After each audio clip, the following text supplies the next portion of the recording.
Hey, welcome back to Devotions from History. Have you ever noticed that God sometimes uses the most unlikely of characters to accomplish his purposes?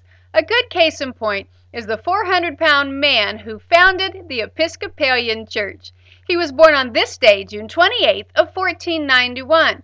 Now his father, King Henry VII, did not intend his young son, also named Henry, to be king in his place.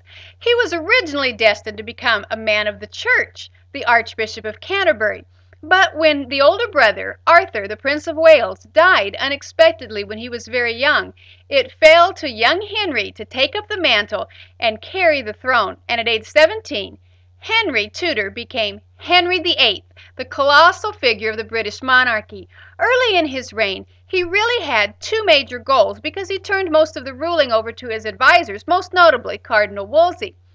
His chief purposes at that point were to defeat the spread of Lutheranism that was taking such hold in Europe, and also to sire a male heir. He did pretty good at what he could at stopping Lutheranism. He wrote a best-selling book that championed the cause of the sacraments and put down the ideas of Luther. However, siring a male heir proved to be a little harder. This was very important to him because Henry VIII's hold on the throne really was not that strong.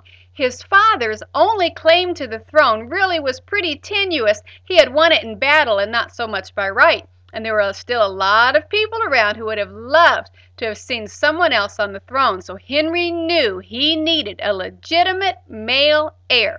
But his wife, Catherine, only could produce one child who lived, and that was a disappointing girl whom they named Mary. Well, by 1527, Henry was determined to divorce his wife Catherine, and he had his heart and eyes set on the young Anne Boleyn, whom he knew would be able to give him the male heir that he so desired. Trouble was, he was legally married in the eyes of the church, and so what he needed was a dispensation from the Pope in order to divorce Catherine. Pope said, not gonna do it.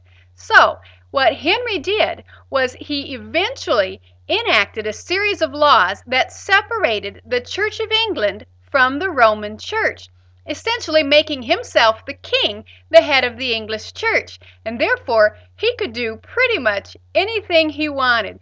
So Henry VIII, who started out to put down the Reformation in England, actually turned out to be the impetus that gave it the fire and fuel that it needed to do it legitimately. You know, God has his ways of accomplishing his purposes.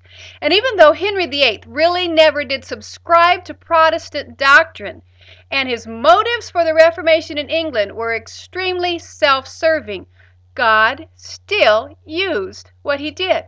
Now that is absolutely amazing. But we need to remember one thing about God and the devil having in common, if I can say such a thing.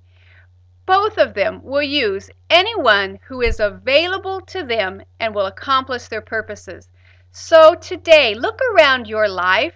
Is there anybody in there that you think is unlikely that God might be using to help you or to further you along? Don't limit the people that God can use. History shows that God will use anybody who's available.